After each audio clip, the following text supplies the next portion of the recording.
নমস্কার বন্ধুরা, study point Ranu থেকে আজকে আমরা আবার গুরুত্বপূর্ণ কিছু জিকে নিয়ে আলোচনায় চলে আসলাম। যে জিকে গুলি হচ্ছে পশ্চিমবঙ্গের বর্তমান আপকামিং পুলিশ কনস্টেবল পরীক্ষার জন্য এবং কলকাতা পুলিশ কনস্টেবল পরীক্ষার জন্য খুবই গুরুত্বপূর্ণ।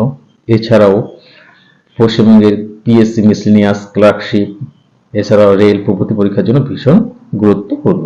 তো তোমরা ভিডিওটি প্রথম থেকে শেষ পর্যন্ত দেখতে থাকো এবং ভালো লাগলে অবশ্যই কমেন্ট করে জানিও, ঠিক আছে? তো চলো শুরু করা যাক। আচ্ছা, বলো তো, মানুষের মাথার খুলিতে কয়টি হাড় আছে? 8টি হাড় আছে। আর মানুষের মোট হাড়ের সংখ্যা কয়টি বলতে পারবে? 206টি। 206টি। এই 206টি হাড়ের মধ্যে সব থেকে বড় হচ্ছে ফিমার, যেটি মানুষের পায়ে অবস্থিত, এবং স্টেপিস, যেটি মানুষের স্টেপিস সব থেকে ছোট, যেটি মানুষের কানে অবস্থিত। এবার বলো তো, গীতা রহস্য কার রচনা? গীতা রহস্য হচ্ছে বালগঙ্গাধর তিলক। বালগঙ্গাধর তিলকের রচনা হচ্ছে গীতা রহস্য। এছাড়া বালগঙ্গাধর তিলক লোকমান্য নামেও পরিচিত, তাই তো? তার দুটি পত্রিকা হচ্ছে কেশরী এবং মারাঠা। এগুলো আমাদের কিন্তু জানতে হবে, ভীষণ ইম্পর্টেন্ট।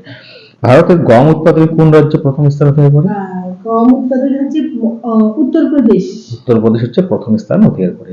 আর যদি বলা হয় যে হেক্টর প্রতি গম উৎপাদনে কোন রাজ্য প্রথম, তাহলে কিন্তু পাঞ্জাব হবে, ঠিক আছে?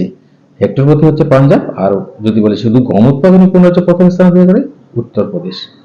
যেমন হচ্ছে ধান উৎপাদন হচ্ছে পশ্চিমবঙ্গ প্রথম স্থান অধিকার করে, কিন্তু আবার এখানেও যদি বলে যে হেক্টর প্রতি ধান উৎপাদনের কোন রাজ্য প্রথম, সেটাও কিন্তু পাঞ্জাব, ঠিক আছে? উৎপাদনের হারটা ওখানে পাঞ্জাবে সব থেকে বেশি। এবার বলতো, জাতীয় কংগ্রেসের প্রতিষ্ঠা কে করেন? এটা হচ্ছে অ্যালান অক্টাভিয়াম হিউম। অ্যালান অক্টাভিয়াম হিউম 1885 সালে।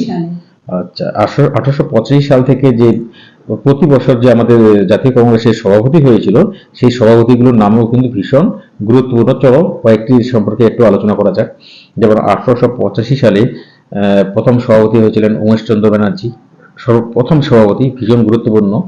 1886 সালে হয়েছিলেন দাদাভাই নওরোজি। 1887 সালে হয়েছিলেন বদরুদ্দিন তৈয়বজি। 1888 সালে হয়েছিলেন জর্জ উইলি। 1889 সালে হয়েছিলেন উইলিয়াম ওয়েডারবার্ন, ঠিক আছে? এবং 1890 সালে হয়েছিলেন ফিরোজ শাহ মেহতা। 1891 সালে হয়েছিলেন পান্না পক্কম আনন্দ চারলু। 1892 হয়েছিলেন আবার উমেশচন্দ্র ব্যানার্জি, ঠিক আছে? দ্বিতীয়বারের জন্য তিনি হয়েছিলেন 1892 সালে। 93-তে হয়েছিলেন দাদাভাই নওরোজি, ঠিক আছে? এবং 95 সালে হয়েছিলেন সুরেন্দ্রনাথ ব্যানার্জি। আর 1896 সালে হয়েছিলেন রহিমতুল্লাহ সায়ানি, যেটা মুসলিম প্রথম, ঠিক আছে? 98 সালে হয়েছিলেন আনন্দমোহন বসু। এবং 1900 সালে হয়েছিলেন এন.জি. চন্দ্রভারকর। এগুলো কিন্তু ভীষণ ইম্পর্টেন্ট। 1902 সালে হয়েছিলেন আবার সুরেন্দ্রনাথ ব্যানার্জি, ঠিক আছে? 1905 সালে হয়েছিলেন গোপাল কৃষ্ণ গোখলে, যে বঙ্গভঙ্গ আন্দোলনের সময় যে সময় শুরু হয়েছিল। 1906 সালে আবার হয়েছিলেন দাদাভাই নওরোজি। 1907 এবং 8-এ হয়েছিলেন রাসবিহারী ঘোষ। 1909 সালে হয়েছিলেন মদন মোহন মালব্য, ঠিক আছে? 1912 সালে হয়েছিলেন রঘুনাথ নরসিংহ মুধোলকর। 1914 সালে হয়েছিলেন ভূপেন্দ্রনাথ বসু। 1916 সালে হয়েছিলেন অম্বিকা চরণ মজুমদার। 1917 সালে হয়েছিলেন অ্যানি বেসান্ট, প্রথম মহিলা যিনি, ঠিক আছে? 1917 সালে অ্যানি বেসান্ট এবং প্রথম মহিলা সভাপতি। 1918 সালে মদন মোহন মালব্য। 1919 সালে হয়েছিলেন মতিলাল নেহেরু, ঠিক আছে? 1920 সালে হয়েছিলেন লালা লাজপত রায়। 1922 সালে হয়েছিলেন চিত্তরঞ্জন দাস। 1923 সালে হয়েছিলেন আবু কালাম আজাদ।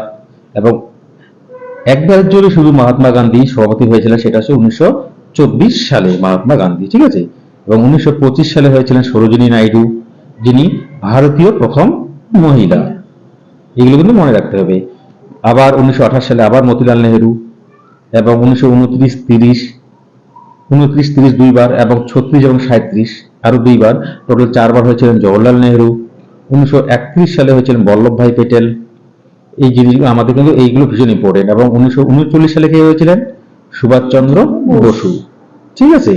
এবং 1940 থেকে 46 সাল পর্যন্ত পরপর যে সভাপতি হয়েছিলেন আবুল কালাম আজাদ। যদি বলা হয় যে সব থেকে বেশি বারের জন্য কে সভাপতি ছিলেন, সেটা হচ্ছে আবুল কালাম আজাদ, 1940 থেকে 46, 40, 41, 42, 43, 44, 45, 46, ঠিক আছে।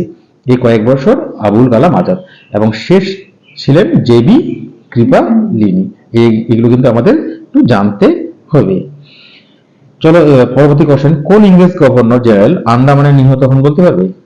লর্ড মেও। এবং তিনি শের আলীর দ্বারা নিহত হন। কুকা আন্দোলন সংগঠিত করেন কে? রাম সিং। আচ্ছা, এবার বলো তো 1932 সালে অল ইন্ডিয়া হরিজন সমাজ কে প্রতিষ্ঠা করেন? মহাত্মা গান্ধী। মহাত্মা গান্ধী। এবার বলো তো নেতাজি সুভাষচন্দ্র বসু কত সালে কলকাতা কর্পোরেশনের মেয়র নির্বাচিত হন? 1930 সালে। ভেরি গুড, এটা খুবই ইম্পর্টেন্ট একটা প্রশ্ন। আইন অমান্য আন্দোলনের সময় ভারতের ভাইসরয় কে ছিলেন বলতে পারবে? আইন অমান্য লর্ড আরউইন। Lord Irwin. এবার বলো তো সাগরী প্রথা কিসের সাথে সম্পর্কযুক্ত? সাগরী প্রথা হচ্ছে বাধ্যতামূলক শ্রমের সঙ্গে যুক্ত। আচ্ছা, এবার একটা ভীষণ ইম্পর্টেন্ট ইতিহাস থেকে কোশ্চেন, যে পল্লবরাজ দ্বিতীয় মহেন্দ্র বর্মনকে কে হত্যা করেছিলেন? দ্বিতীয় পুলকেশী। দ্বিতীয় পুলকেশী। রবিকীর্তি লেখা থেকে জানা যায়। আচ্ছা, এটা অভিজ্ঞতির লেখা থেকে জানা যায়। আচ্ছা, মানুষের মুখমণ্ডলে মোট কয়টি হাড় আছে বলতে পারবে? 14টি হাড় আছে। 14টি হাড় আছে। এবার বলো তো লোহিত রক্তকণিকার গড় আয়ু কতদিন? 120 দিন। লোহিত কণিকার আয়ু হচ্ছে 120 দিন, যার মধ্যে আমাদের কি থাকে? হিমোগ্লোবিন উপস্থিত, তাই তো? এই যে হিমোগ্লোবিনের জন্য রক্তের রং কি হয়? লাল হয়। লাল হয়ে যায়। আচ্ছা, ক্রেনিয়াল নার্ভের সংখ্যা কয়টি বলতে পারবে আমাদের শরীরে? 12 জোড়া।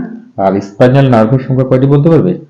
33 জোড়া। 33 জোড়া। এই দুটো কিন্তু ভীষণ ইম্পর্টেন্ট, যে কোনো একটা পরীক্ষার মধ্যে আসতেই থাকে। তো নমস্কার বন্ধুরা, তো কেমন লাগলো অবশ্যই জানিও, এবং ভালো লাগলে শেয়ার করে অন্যদেরকেও দেখার সুযোগ করে দিও। তো নমস্কার।